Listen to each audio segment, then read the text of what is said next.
Thank you.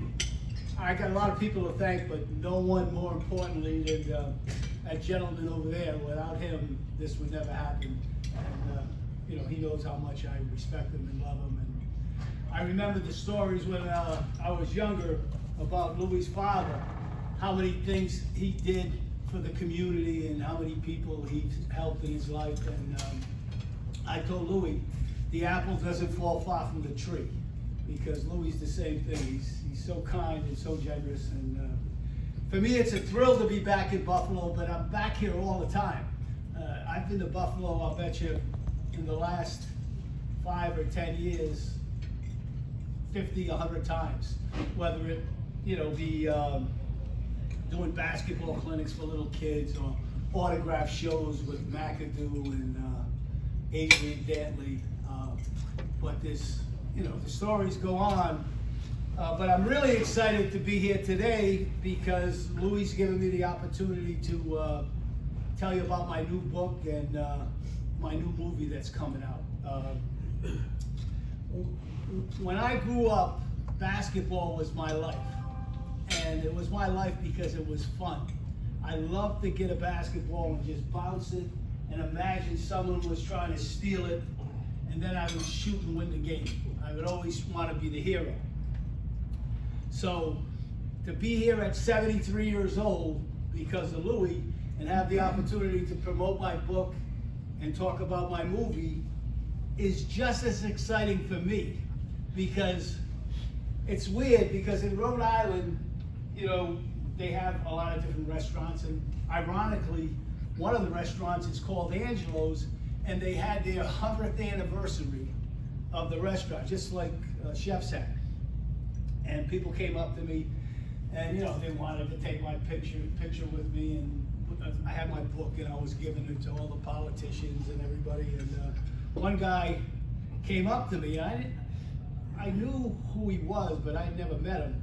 And he owns this really fancy restaurant in downtown Providence, a French restaurant. And he came up to me and he hugged me and he said to me, "Ernie D, I want to thank you for what you're doing.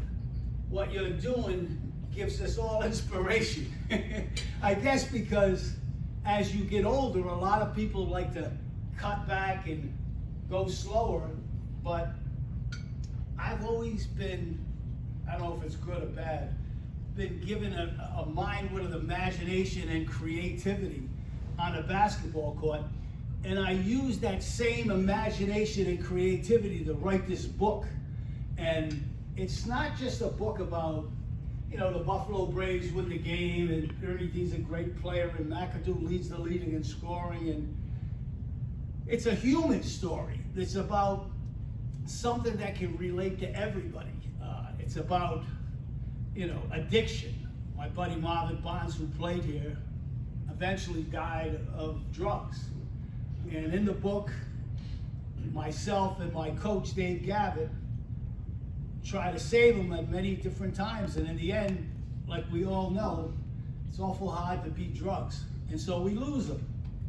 But Gavitt said to me, Gavitt was brilliant in his own way, whether he meant starting the Big East and making everybody a lot of money or working for the Olympics or whatever. But he always said something that stuck out in my mind, and I put it in the book. And that was, "Ernie D, your greatest assist wasn't on the basketball court. It was trying to help keep your brother alive from drugs." And that always stuck with me, you know, that he could have that foresight and that vision. So in my book, it's all about the stories in the late 60s and 70s where you got, you know, the Vietnam War stopping, you got protests, you got drugs, you got, you know, oil embargoes, you got inflation. It's a crazy time. And that's why when Louie and I met with Tim Clark, the movie commissioner of Buffalo, I said to him, you know, that's why Buffalo would be the perfect place to do the movie. So, with the architecture of the beautiful buildings and the people. You know, we all know, and you guys know better than I do, because I don't live here. I just know from playing here, and when I come here, if the fans are just regular good people who love their athletes, and as an athlete, you can't ask for anything more than that. To play in a town where they respect you and they love you, and that's what Buffalo has been for me. And I've been fortunate to meet a lot of nice people, and Louis been like family to me because he's always there for me. But I said to Louis the last time I seen him, I said, Louis, I finally got something, because I come with a million things and he thinks I'm nuts. And most of the time he's right. They don't pan out. But this one, he looked at me and I'm sending him all these texts and all these things I'm getting. I can tell something's good when other people send me texts and they tell me how they've been moved by it and how they loved it. And I'll bet you I've had hundreds of people tell me that, and I waited for the right time to come to New York, to Buffalo, to announce it, and here we are. And the only thing I think a lot of people, it works negatively for me, but it works positively in other areas, is the college is my partner, Providence College. And when they're my partner, they handle all the sales. I don't get involved in selling books. So if somebody wanted to buy my book, say for instance, in Western New York, they couldn't go on Amazon, or they couldn't go in Barnes and Noble. They'd have to go to the Providence College bookstore, and then they have an app. And then if they want it personalized by me, I sign it. All they have to do is get that email and say what they want. And they do this all the time. It's a first-class operation. And it works better for me because I'm not in the book business, getting books and packaging them and all that stuff. So it's been going great, and I'm excited about the book, and I'm just as excited about the movie because I know this movie will move people. And I'm gonna keep busting Louis' balls to get it done, and Tim's balls, and who knows, if it's in Buffalo, it would be a special thing because, the people here are great. And then, I wanted to talk to you a little bit about the Braves, and then see if you have any questions for me and stuff. When I first came here, and I say it in the book, I have a chapter all about Buffalo, Snyder went on record saying that they signed Ernie D, and my lawyer said to me, we got him in a good spot now, because they hadn't signed me, Louis. So that means the guy's got to pay, right? He can't look like he signed me and didn't, bring me in. So when I eventually came, I took my mother and my father and my sister. We all came up and we had a press conference. And I had this crazy suit, right there. You see that suit I had on? Yeah. With a hat. I looked like I was some sort of a movie star. But and then it started. We had. I found a little, I got tons of scrapbooks, and I found this little article I gave to this girl in the bookstore. She's going to put it online. But it was the first time the rookies played against the veterans. And they had Kaufman, McAdoo, McMillan, Randy Smith, Goddard, and we had Ernie D and Ken Charles and Mike Macaluso and a couple other guys, Jim Garvin. But make a long story short, the first thing Ramsey said to me when he came to, I was playing for the USA against the Russians in LA. He said, we had breakfast, and he said, look, I can't just give you the starting point guard position. You have to earn it. I said, okay, I got no problem with that. I understand. Well, that game, I had 34 points, and we beat the veterans by like 10 points. So I earned it. So after that, there was no question, I was going to start. And before that year, they were 21 and 61. So they haven't even come close to making the playoffs or even near 500. We finished, I think, 41 and 41, and we had Boston in the first round of the playoffs. We took them 6 games, and we had something special. McAdoo was a scoring machine, and I still stay in contact with him to this day. But McAdoo never seen a shot he didn't like. He'd shoot from anywhere. I mean, in the beginning, I'd throw it to him, and he'd be foul line extended and shoot. Then I'd look and he'd be at the top of the key. Then he'd be even further. And he'd always have his hands out, Louis, looking for the ball. We gotta eat too, right? So I give it to him, but I make sure I get mine too. But that year, we had 5 guys that averaged 15 points a game, and I think that's really rare and unheard of. Randy Smith was a bullet. You could throw the ball 20 feet ahead of him, and he was so fast, he would always catch it and lay it in. So he was a perfect backcourt mate for me because I had that vision. I could see it. I would see him run and just throw it. McMillan was smart. He had played with the Lakers the year before when they won 33 straight with Chamberlain, West, and Goodrich. And all he did was move without the ball, and he'd pop out. And as soon as he'd pop out, I'd have the ball right here. And he would shoot, and he'd be like, no wasted motion, the same shot every time. Reminded me a lot of Calvin Murphy. You know, the guy was like just a shooting machine. And then Herbs could score. So we had a very powerful offense that could score a lot of points. And we had Jack Ramsey as the coach, and he let us run, and it was special. I really enjoyed it. In fact, the second year coming back, you know, like everybody says, you need experience, and when you get that experience, you're a better player. And I remember one thing, you know, about the Celtics.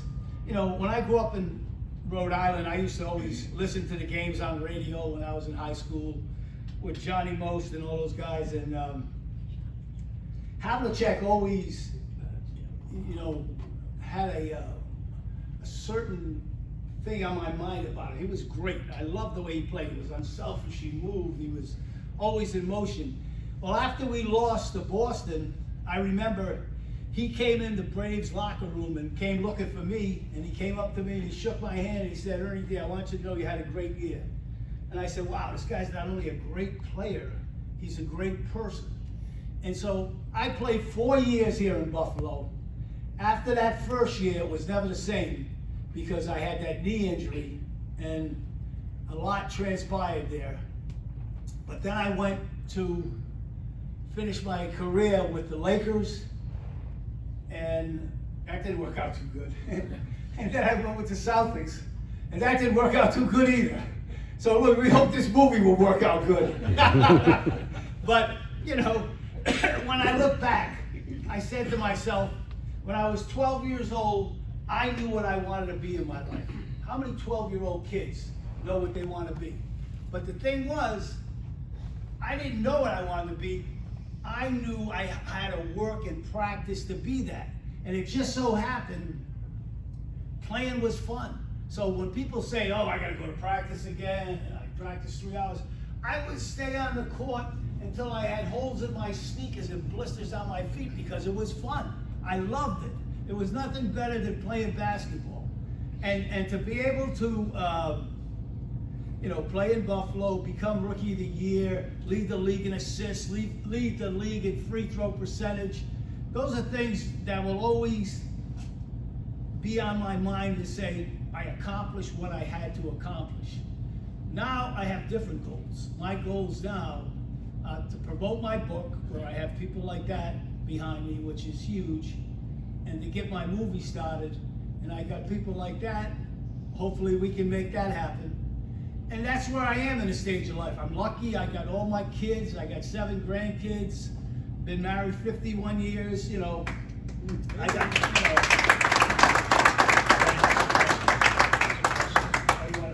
you don't like my speech? Well, no, the speech is great. I told everybody to be up by 1:30. Oh, okay, I'm sorry, okay. So I don't want to talk anymore about me. Let's talk about, anybody got any questions for me?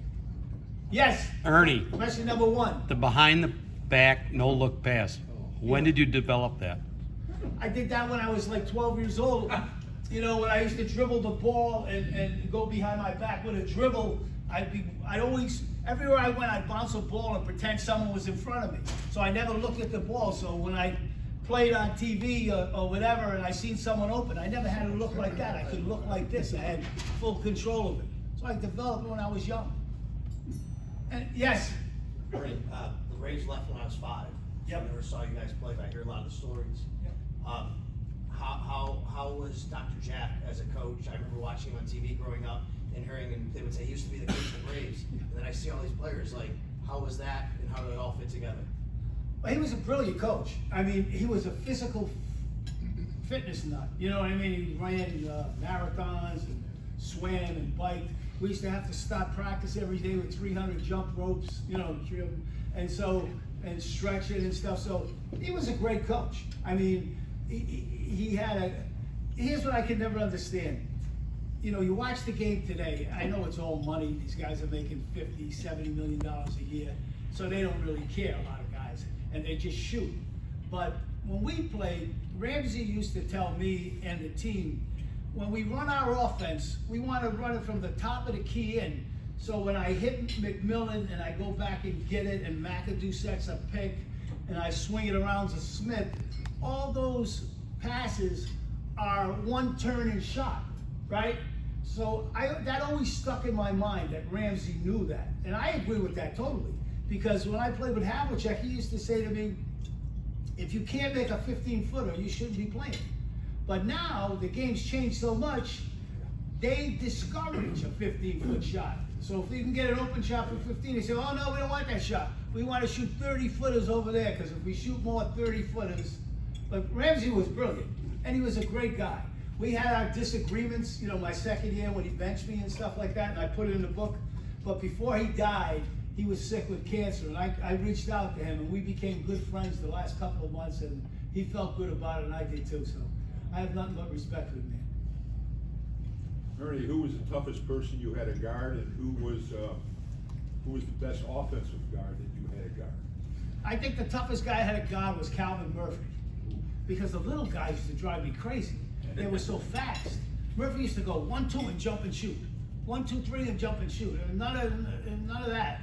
Archibald was tough too, because he'd come at you like, you know, this and go fast and go this way, and the little guys were tough. You know what I mean? So those two guys were the toughest for me. But then, you know, Maravich was special, West was special, Oscar was at the end of his career, but Julius and Rick Barry was a scoring machine. They had a lot of great players in the 70s. Any other questions? Yes. Ernie, this is an honor to be here today, it really is. And it's an honor to have lunch with one of the greatest basketball players ever in Buffalo, former Mayor Tony Mazziello. All right. All right, there you go. There you go. You gotta let me know when you read the book, Tony. What do you think? Some people thinking the Braves, you know, because the Braves left and John Wayne Brown, oh, it was the best. It wasn't. To us guys that are basketball nuts, it was heaven. It was Christmas. Yeah. Back then, there was the Beatles, the Rolling Stones, we didn't care.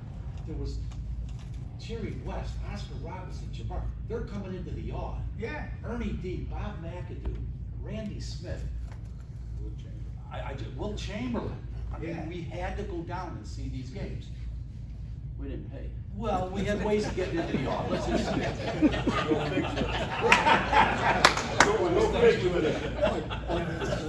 One question, I know he's a dear friend. I don't know how far back the movie's gonna go, but in your Providence days, Yeah. who do you think today could play the part of Marvin Bad News Barnes? There's a lot of guys. There's a lot of guys that can play it.